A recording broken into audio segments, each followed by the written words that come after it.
warahmatullahi wabarakatuh. Perkenalkan, nama saya Firmansyah Aryan Saputra dengan nomor MPM 2GK06615500. Di sini saya akan menjawab pertanyaan terkait dengan studi kasus kuas, studi kasus sakus, studi kasus kita berdasarkan materi-materi yang telah diajarkan selama beberapa pekan sebelumnya, seperti geografi, grafimetri, AS, XPS, XRF, ICP, dan sebagainya. Terima kasih. Untuk menyelesaikan studi kasus ini terkait dengan analisis ketahanan paduan untuk aplikasi pada suhu yang tinggi, diperlukan pendekatan komprehensif menggunakan berbagai metode analitik. Setiap metode memberikan data yang spesifik, baik untuk analisis komposisi elemen utama dalam paduan maupun lapisan oksida yang terbentuk setelah uji pada suhu yang tinggi. Yang pertama, pada ICP-OES atau ICP-MS. Pada penggunaannya, ICP baik dalam bentuk OES maupun MS digunakan untuk analisis komponen elemen utama dan jejak elemen dalam paduan logam. Data yang diperoleh ICP memberikan informasi kuantitatif dan sangat sensitif terhadap konsentrasi elemen-elemen utama seperti Ni, Cr, Al, dan elemen jejak, misalnya Hi atau Ki. Sampel paduan dilarutkan dalam larutan asam, kemudian atom-atomnya diionisasi dalam plasma dan dianalisis berdasarkan emisi spektrum atau massa atomnya.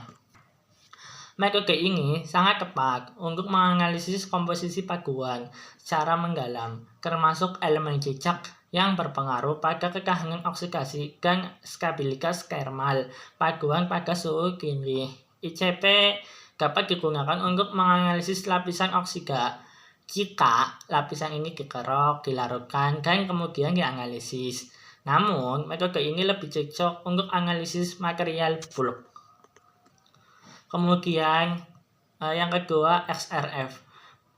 XRF merupakan metode non-destruktif yang memungkinkan identifikasi elemen-elemen pada paduan logam secara tepat dan mudah. Ini sangat efektif untuk analisis komponen elemen utama pada sampel padat tanpa memerlukan persiapan sampel yang kompleks. XRF bekerja dengan menembakkan sinar X dalam sampel yang menginduksi fluorensasi sinar X dari atom-atom dalam paduan. Data yang dihasilkan akan mengidentifikasi elemen-elemen seperti Ni, Cr, Al, dan Co, serta memberikan gambaran kuantitatif mengenai proporsi elemen-elemen tersebut. XRF juga dapat digunakan untuk menganalisis komposisi lapisan oksida yang terbentuk pada permukaan paduan setelah uji suhu tinggi. Meskipun XRF kurang sensitif untuk elemen dengan konsentrasi sangat rendah, ini adalah metode ideal untuk menentukan komposisi kimia lapisan oksida. Secara tidak langsung juga, XRF juga dapat membantu memperkirakan ketebalan lapisan oksida berdasarkan intensitas sinar X yang dipantulkan oleh lapisan oksidanya. Kemudian AAS. AAS merupakan teknik analisis yang sangat spesifik dan akurat untuk mengukur konsentrasi logam tertentu dalam paduan. Ini efektif untuk menganalisis elemen-elemen utama seperti nikel, kromium, dan elemen jejak. AS menggunakan data yang diperoleh dalam AS menggunakan radiasi cahaya yang diserap oleh elemen logam dalam sampel. Intensitas cahaya yang diserap digunakan untuk menghitung konsentrasi elemen. Ini memberikan hasil yang sangat akurat, terutama untuk elemen-elemen spesifik yang dianalisis secara terfokus. AS tidak dapat diukur secara langsung mengukur lapisan oksida, tetapi dapat digunakan jika lapisan oksida terbentuk dikerok dan dianalisis dalam bentuk larutannya. Untuk analisis lapisan oksidanya, maka lain seperti XPS atau XRF mungkin lebih sesuai. XPS adalah metode yang sangat efektif untuk menganalisis lapisan oksiga yang terbentuk pada permukaan paduan setelah uji suhu tinggi. XPS itu sendiri mengukur spektrum fotoelektron yang dipancarkan dari atom-atom di permukaan ketika terkena sinar X. XPS memberikan data informasi kuantitatif dan kualitatif mengenai elemen-elemen di permukaan material. XPS sangat cocok untuk mengidentifikasi lapisan oksiga yang terbentuk pada suhu tinggi, termasuk distribusi elemen di permukaan dan kedalaman berupa nanometer. Gravimetri secara sederhana adalah mengukur kekebalan oksiga, dilakukan dengan menimbang sampel sebelum dan sesudah proses oksiga untuk mengukur peningkatan berat yang disebabkan oleh pembentukan lapisan oksiga. Data gravimetri berupa perubahan berat setelah uji coba suhu tinggi. Gravimetri tidak memberikan informasi mengenai komposisi kimia dari lapisan oksiga, tetapi memberikan indikasi kuantitatif kekebalan lapisan berdasarkan kenaikan berat. Untuk mendapatkan hasil yang komprehensif, berdasarkan penjelasan tadi, dalam menganalisis komponen elemen dalam paduan dan lapisan oksiga yang terbentuk setelah uji suhu tinggi, kombinasi beberapa metode itu diperlukan seperti ICP OS atau ICP IMS dengan MS dengan AAS untuk analisis kuantitatif elemen utama dan jejak elemen dalam paduan, XRF dengan metode non-deskriptifnya yang dapat memberikan data kualitatif dan kuantitatif komposisi elemen, dan XPS memberikan informasi tentang komposisi kimia lapisan oksiga, ketebalan serta status oksidasi elemen-elemen dalam lapisan, dan gravimetri yang memberikan pengukuran kekebalan lapisan oksiga secara kuantitatif berdasarkan perubahan berat paduan setelah uji suhu tinggi. Sekali kasus kedua, untuk menganalisis kualitas dan stabilitas dari material polimer dalam skala kasus ini, beberapa metode yang dapat digunakan adalah yang pertama, saya coba menjelaskan XRF. Dari tujuannya digunakan untuk mengidentifikasi komposisi elemen dalam polimer, termasuk aditif yang ditambahkan untuk meningkatkan stabilitas thermal dan ketahanan oksiga. Untuk kelebihannya, pertama, non-deskriptif. XRF itu sendiri tidak merusak sampel, sehingga sampel dapat bertahan kembali untuk uji lainnya. Kemudian pada deteksi elemen, XRF sendiri mampu mengidentifikasi elemen-elemen dari logam berat ataupun elemen-elemen lain yang berfungsi sebagai aditif, seperti antioksidan atau stabilitas thermal dalam jumlah yang kecil. Kemudian dalam perangkat analisisnya, XRF sendiri itu mengidentifikasi elemen-elemen aditif pada polimer serta variasi komposisi yang mungkin terjadi setelah pengujian thermal. Kemudian yang kedua, ICP. Tujuan ICP digunakan sendiri yakni untuk mengukur komposisi elemen pada sampel polimer, terutama untuk analisis kuantitatif elemen crash atau jejak yang tidak dapat dideteksi dengan baik oleh XRF. Kelebihannya yakni mempunyai sensitivitas yang tinggi, mampu identifikasi elemen dalam konsentrasi yang sangat rendah, kemudian mampu menganalisis berbagai elemen secara simultan yang cocok untuk mempelajari keberadaan aditif dalam polimer. Dalam peran analisisnya, setelah sampel dilarutkan, jika diperlukan, ICP memberikan informasi kuantitatif yang lebih detail tentang jumlah elemen aditif dalam polimernya. Kemudian yang ketiga, XPS tujuannya yakni untuk analisa permukaan polimer, terutama perubahan komposisi setelah uji thermal. Kelebihannya yakni XPS sangat efektif dalam mendeteksi perubahan kimia pada lapisan permukaan polimer, termasuk degradasi oksidasi. Kemudian pada kedalaman analisisnya, XPS sendiri mampu menganalisis kedalaman berupa nanometer dari permukaan, sehingga sangat cocok untuk analisis efek degradasi yang mungkin terjadi setelah uji panas.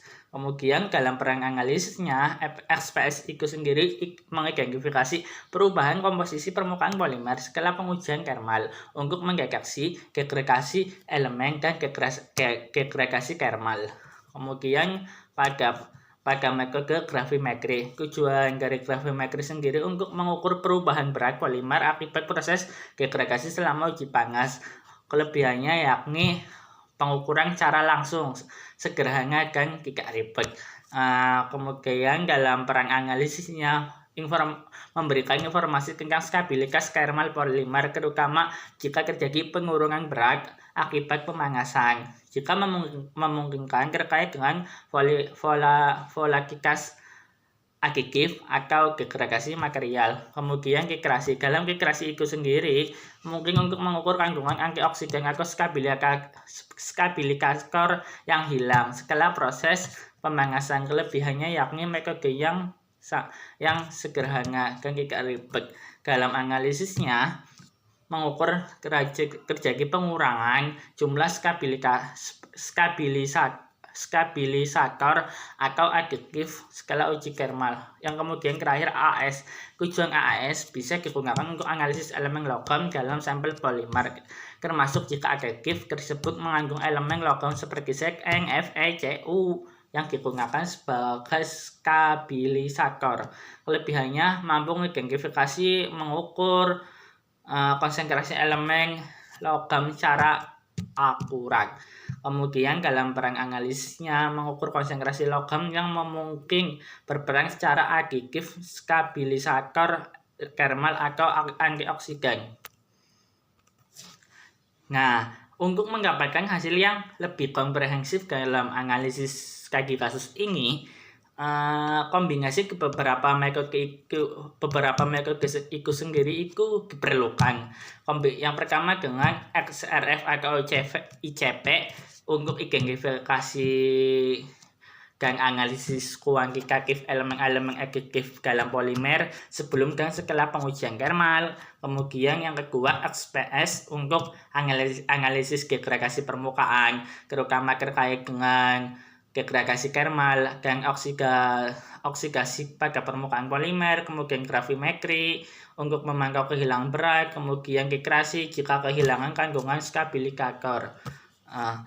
Beberapa metode ini memberikan gambaran yang lengkap mengenai stabilitas polimer serta perubahan komposisi yang terjadi aditif pada pengujian suhu yang tinggi. Memahami proses korosi pada paduan logam di lingkungan laut itu sendiri, khususnya yang disebabkan oleh ion klorida, diperlukan beberapa kombinasi analitik untuk mendapatkan data yang komprehensif. Beberapa tentang perubahan permukaan, komposisi elemen, dan konsentrasi elemen jejak. Beberapa metodenya yakni yang pertama saya ambil XPS. XPS sangat berguna untuk analisis perubahan kimia pada permukaan logam, termasuk keadaan oksida logam akibat korosi.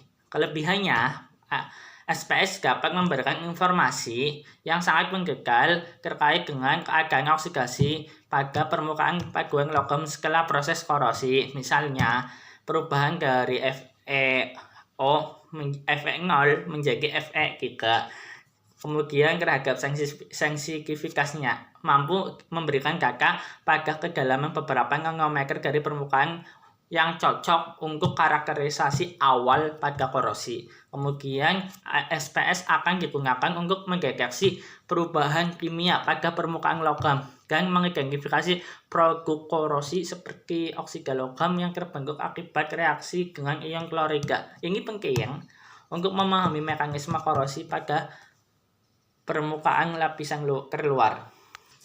Kemudian XRF digunakan untuk mengidentifikasi dan menganalisis komponen elemen pada paduan logam secara keseluruhan sebelum dan setelah korosi. Kelebihan dari XRF itu sendiri yang pertama non-destruktif, tidak merusak sampel sehingga mampu digunakan untuk pengujian selanjutnya. Kemudian analisis massa. ideal untuk analisis massa, bulk analisis dari komposisi elemen pada paduan logam. Peran dalam analisisnya digunakan untuk identifikasi elemen-elemen utama dalam paduan logam dan bagaimana komposisi mungkin berubah setelah proses korosi akibat interaksi dengan ion klorida. Kemudian ICP digunakan untuk mengukur konsentrasi elemen spesifik yang terlibat dalam proses korosi seperti klorida, besi, tembaga, dan elemen jejak lainnya yang mungkin mempengaruhi ketahanan korosi. Untuk kelebihannya pada ICP itu tersendiri yakni sensitivitasnya yang tinggi dan memiliki elemen.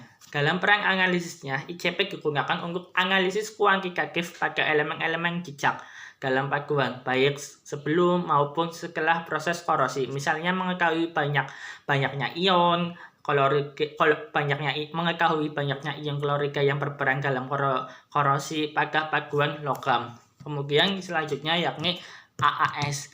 AAS itu sendiri pada kali ini digunakan untuk mengukur konsentrasi elemen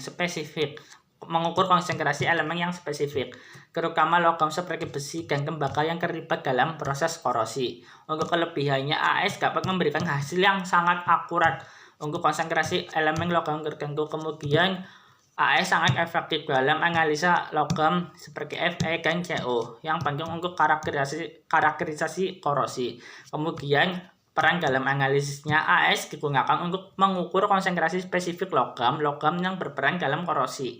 Terutama setelah paduan dilarutkan. Untuk analisis yang lebih lanjut, metode ini melengkapi ICP dalam memberikan data yang lebih akurat. Kemudian selanjutnya yakni gravimetri. Tujuannya yakni untuk mengukur kehilangan massa akibat korosi, memberikan gambaran kuantitatif tentang kedalaman dan tingkat korosi yang terjadi. Untuk kelebihannya yakni sederhana dan akurat dan tidak ribet. Untuk peran dalam analisisnya yakni memberikan informasi langsung tentang kerusakan struktural yang diakibatkan oleh korosi. Untuk selanjutnya yang metode titrasi. Metode titrasi sendiri dapat digunakan untuk analisis konsentrasi ion klorida dalam larutan proses korosi. Untuk kelebihannya yakni untuk analisis konsentrasi ion secara cepat dan akurat.